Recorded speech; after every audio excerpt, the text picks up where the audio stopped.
What's up, everyone? Welcome to another UFC Quick Picks here on the Mayo Media Network. We have UFC Vegas 95, I think. This weekend, it is Sergey Spivak versus Marcin Tybura in the main event. Only 10 fights on the slate, and we got some crazy dynamics with the salary.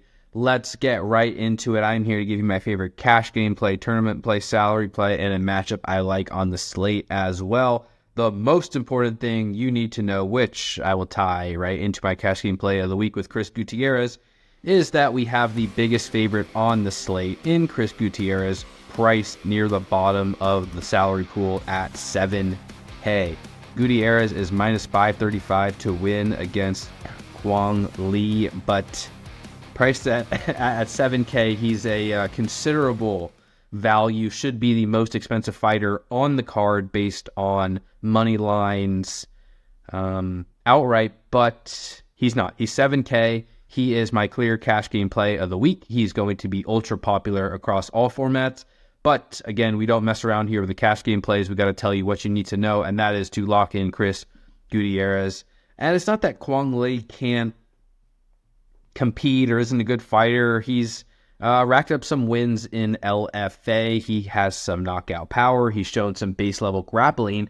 It's just Chris Gutierrez is a pretty solid kickboxer, really strong leg kicks, strong metrics, pretty competent defensively. Gutierrez lands 4.8 significant strikes per minute, only 2.79 absorbed. He just rates out as the superior striker in this matchup, 69% takedown defense.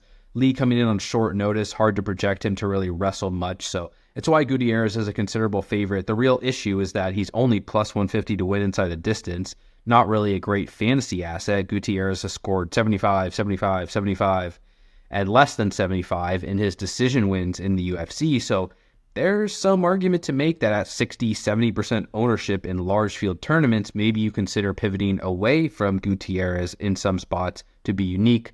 With that said, most win equity on the slate, the clear best points per dollar play, lock-in cash games, will take those 75 points and run, and potentially in tournaments as well. Definitely the most likely fighter on this slate to be optimal, and he needs to be highly considered in all formats. Next up, we have my tournament play of the week. I'm going to roll with Carl Williams at 9K. Williams is in a pretty binary matchup against Johanna Diniz in a fight that I like. I mean, this could have been my matchup of the week, where Diniz is going to be a popular underdog target, a knockout artist. Williams is the wrestler. I do tend to lean toward the wrestlers in general. Williams is minus 207 to win at 9K. And Diniz already got taken down in his UFC debut by Austin Lane, got held down, could not get back up for like 4 minutes. And it's just not a great sign when now he's facing a much more competent wrestler in Williams, who's landed 7 and 8 takedowns, averages nearly 5 takedowns landed per 15 minutes. Williams definitely not the best striker, though, although we don't have a large sample on him striking. If the fight does play out on the feet, I definitely think Diniz has knockout upside. I would consider Diniz at 7.2K for that knockout upside. Actually has a better inside the distance line than Williams, but I don't think we need a win inside the distance for Williams, who's plus 240 inside the distance at 9K. Williams has won twice by decision in the UFC. That scored 117 and 130. He also has a 71-point win. That came with only 1 takedown, only 3 minutes of control. I'm expecting 3 to 5 takedowns, 10 to 15 minutes of control, lots of ground strikes, and potentially a late stoppage for Williams. So, not necessarily the standout. You can obviously play Zalal, Barlow. There's other fighters in this range, but for the price, for the wrestling upside, I really like Williams there at 9K. Next up, my salary play of the week. It's also going to be Chris Gutierrez. No, I'm just kidding. Let's go with the main event underdog here in Marcin Tybura. One way to save salary, and I do like Tybura as the underdog in the main event, 7.9K, plus 145 to win in a fight where he's already won. I mean, he's already beaten Sergey Spivak, and I know that's not the only way to analyze a fight. This happened 4 years ago, and Tybura is like 38 years old. Spivak's like a decade younger. I understand the youth advantages for Spivak. I understand that Tybura has durability issues. Spivak hasn't yet recorded a knockdown in 20 plus rounds in the UFC.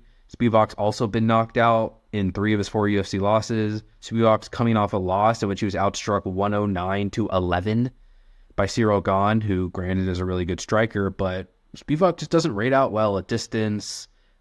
He's a grappler. He's a judo player. He likes to throw you to the ground, get on top of you, win early. That's where the bulk of his wins come. And he didn't have any success doing that the first time he fought Marcin Tybura, because Tybura is also a good wrestler and a better submission grappler. Tybura is a black belt in jiu-jitsu, averages 1.4 takedowns per 15 minutes, was able to get Spivak down a couple times in that first fight, and Spivak could not get back up. Tybura earned like 8.5 minutes of control, scored 87 points on DraftKings. Ultimately, another fight where you're going to be pretty highly invested. The main event, the winners were going to project to score very well. Tybura has already won this fight. I think he has a lot of advantages in wrestling, grappling, cardio, probably distance striking as well. It's just the youth, potentially durability advantages on Spivak's side. So I totally get the idea of playing Spivak as well. I'd like exposure to him as well, but I do prefer the underdog Tybura there at 7.9K. Saves you salary. Still a lot of upside within your construction. Really strong fight and fighter to target this week. And finally, my matchup of the week. There aren't really many matchups left on the slate. Let's go with the the preliminary opener in Stephanie Luciano versus Talita Alencar. This is another rematch. These two fought on the Contender Series, and they fought to a draw. Alencar won the first couple of rounds by landing 4 takedowns, controlled Luciano for a handful of minutes, and got pretty tired doing so. And then Luciano wrecked her in the 3rd round, landed 54 significant strikes to 9 of Alencar, nearly earned a stoppage. And that's why they're rematching here in Luciano's UFC debut. Alencar also won her UFC debut in a close decision.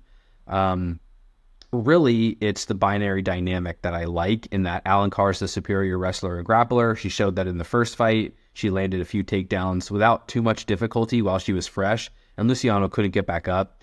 Alencar took her back, was fishing for the rear naked choke. If Alencar wins, it's going to come from takedowns. It's going to come from control, potentially a submission, although I don't think that's extremely likely. And she's going to exceed value at a 7.7K price tag. And it's not as if I don't think she's a great wrestler, but it's not as if she can't land takedowns in this matchup. She's already proven that she can 4 times. And while she's fresh, I definitely think she has ground advantages. If Luciano can defend her earlier this time, I do think Luciano's distance striking advantages will play out to her favor, where she's the more effective striker. She's going to throw at a higher rate, and she could potentially break Alencar over the duration. This fight is not very likely to end inside the distance, though. That is one concern, and maybe it will keep people off the fight. It's minus 250 to go the distance. Alencar's plus 475 inside the distance. Luciano plus 325, but I don't think Alencar needs a submission to contend for the optimal lineup at 7.7K based on her grappling upside. And likewise, if Luciano had gotten a late stoppage there against Alencar, she would have put up north of 100 points. I think she could also land a takedown if Alencar's tired. So it all sort of depends on where Alencar is at. If she's on top of Luciano controlling her, great for Alencar. If not, she's probably going to get picked apart and she might lose dominantly. I think it's a pretty strong fight to target as a preliminary opener, especially due to that binary dynamic. All right, guys, that's going to do it for this UFC Quick Picks. Thank you so much for the support. You can follow me on Twitter, Appley, _T_P, EstablishTheRun.com for all your DraftKings breakdowns.